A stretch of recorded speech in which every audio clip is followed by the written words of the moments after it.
Dress வாங்கி தரமா? என்ன இருக்கிற அப்படி விட்டேன்னு நான் கேட்டுட்டு வரேன். அக்கா அக்கா நான் காலேஜ் போறேன்ல, எனக்கு ட்ரெஸ் வாங்கி தர மாட்டேன். சரி நீங்க போடுங்க. முடிக்கலாமா? இன்னைக்கே போறோம்.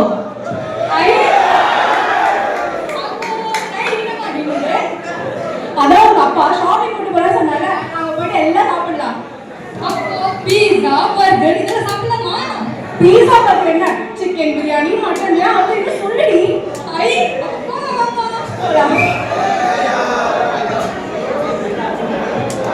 ஆமா, அவங்க எல்லாருக்கும் நான் யாருன்னு தெரியுமா?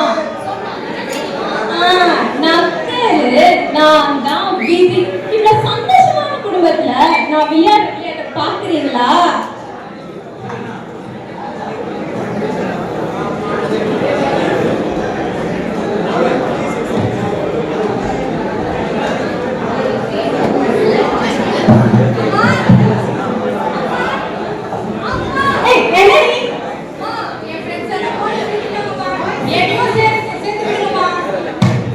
உங்க ஃப்ரெண்டு செய்றாங்க, அவ செய்றா, இவ செய்றானா என்ன கேக்குறோம் அப்படிங்களா? எப்படி செய்வேன் எப்படி செய்வேன் எனக்கு தெரியும். அப்போ ஏங்க உங்க பொண்ணு கத்துறீங்க? காலேஜ்ல சேர்த்து சொல்ற சேர்த்து தான் விடுங்களேன். எனக்கு என்ன எப்போட பாட சேர்த்து வைக்கணும் ஆசையா என்ன? என் புருஷன் ஊரெல்லாம் கடன் வாங்கி வச்சிருக்கான். என் பொண்ணுக்கு ஒரு சின்ன விஷயம் கூட நான் செய்ய முடியல. இந்த நேரத்துல காலேஜ் சரி அது சரி இதை சரிங்க என்ன பண்ண சொன்னேன்? சரி விடுங்கக்கா, எல்லாம் ஒரு நாள் சரியாயிடும். என்ன செய்ய போகுது? நாங்க பார்க்காத பணமா இல்ல போடாத பொண்ணியா? அந்த கார் இந்த கார் இந்த பைக் அந்த பைக் இவ்வளோ பார்த்துட்டோம். இப்போ ஒண்ணுமே இல்லைன்ற போது எப்படி நான் சும்மா இருக்க முடியும்? சரி உங்க வீட்டுக்கு வந்து ஏதோ பிசினஸ்ல ஸ்டார்ட் பண்ணி நல்லா போச்சுன்னு சொன்னீங்களே, என்ன ஆச்சு இப்போ? பிசினஸ் தானே போச்சு, நாசமா போச்சு. ஸ்டார்ட் அப் பண்றேன், அத பண்றேன், இத பண்றேன்னா என்ன பண்ணா? நகை கொடு அதை கொடு எல்லாம் அள்ளி கொடுத்தேன். ஒன்னும் பண்ண ஊருக்குள்ள நகை வாங்கி வச்சுட்டான் என் புருஷன். ஐயோ அவர் அண்டாடி நான் போறேன்.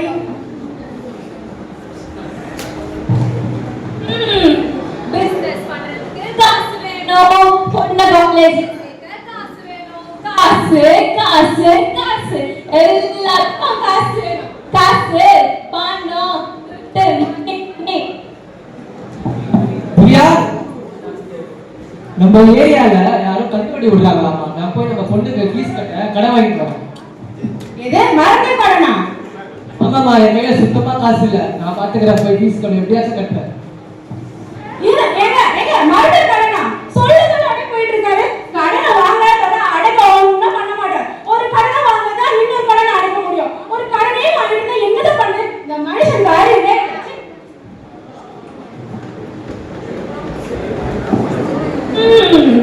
ஒரு வேலை அந்த கடனெல்லாம் அடைக்கலன்னா என்ன ஆகும்? கடன்காரெல்லாம் வீட்டு முன்னாடி வந்து நிக்க போறான்.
என்னங்க எப்படி பேசுறீங்க?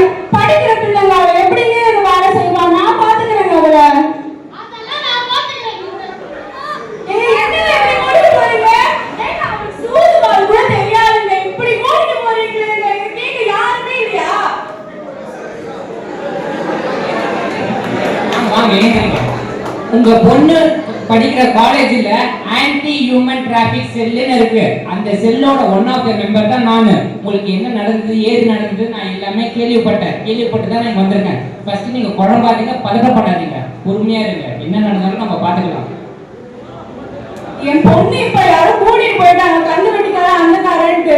இப்ப என் பொண்ணு என்ன நடந்ததுன்னு எனக்கு தெரியலங்க. ஒன்னும் பிரச்சனை வேணாம். இப்போ நம்ம அடுத்து என்ன பண்ண போறோம்னு பார்க்கணும். உங்களுக்கு அடுத்து என்ன பண்ண போறோம்னு என்ன ஐடியா இருக்கா? இல்ல நீங்க என்ன பண்ணீங்க அதுக்கப்புறமா?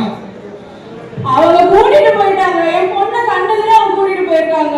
இல்ல நீங்க இப்போ குழப்பமா இருக்கீங்க. இது மாதிரி நமக்கு தெரிஞ்சவங்க நம்ம கூட இருக்கிறவங்க யாராச்சும் இது மாதிரி நம்ம கூட்டிட்டு போயிடனாலும் சரி, கடத்திட்டு போனாலும் சரி, நம்ம பண்ண வேண்டிய வேலை என்னன்னா ஹெல்ப்லைன் நம்பருக்கு ஃபோன் பண்ணி கேட்கணும். உதாரணத்துக்கு விமன் ஹெல்ப்லைன் நம்பர் இருக்கு 1098.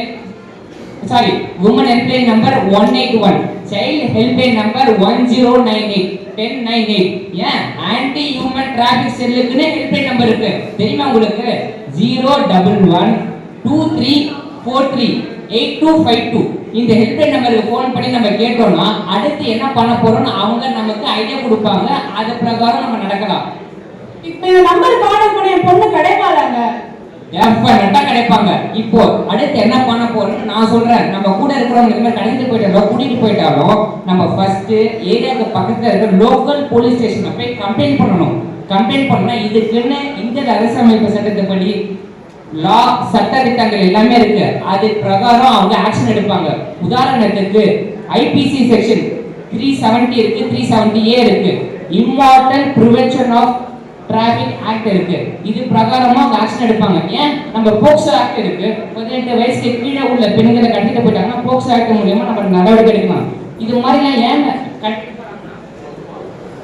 ஏன் இது மாதிரி கடத்திட்டு போறாங்கன்னா செக்ஷுவல் எக்ஸ்பிளாய்டேஷன் பண்றதுக்கு, சுரண்டல் எக்ஸ்பிளாய்டேஷன் பண்றதுக்கு, ஃபோர்ஸ்டு லேபர் கூட்டிட்டு போயிட்டு பெக்கருக்கு இது மாதிரி பிச்சை அது மாதிரி வேலைக்காக இது மாதிரி பண்றாங்க. ஸோ இது மாதிரி நம்ம இந்திய அரசியலமைப்பு சட்டத்தின்படி சட்டங்கள் எல்லாமே இருக்கு. இந்த சட்டத்தின்படி போலீஸ் கிட்ட கம்ப்ளைண்ட் கொடுத்தாங்கன்னா போலீஸ் உங்க பொண்ணை டெஃபினட்டா கண்டுபிடிப்பாங்க. கவலையை விடுங்க, வாங்க நம்ம போலீஸ் ஸ்டேஷனுக்கு போய் கம்ப்ளைண்ட் கொடுப்போம். அடுத்து என்ன ஆக போகுதுன்னு நம்ம பார்க்கலாம். உங்க பொண்ணை காப்பாத்திக்கலாம். நீங்க நம்பிக்கையா வாங்க போகலாம்.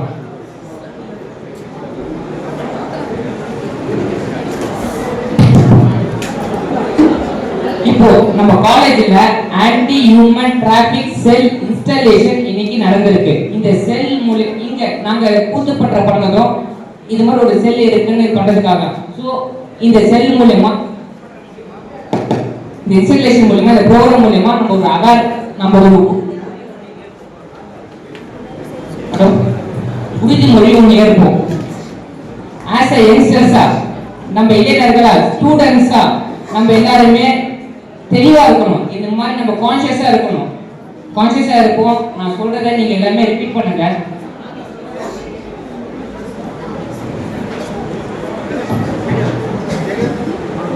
I request all you to stand as we take the oath. It's not about, it's like a slogan, sir. So please do repeat after me.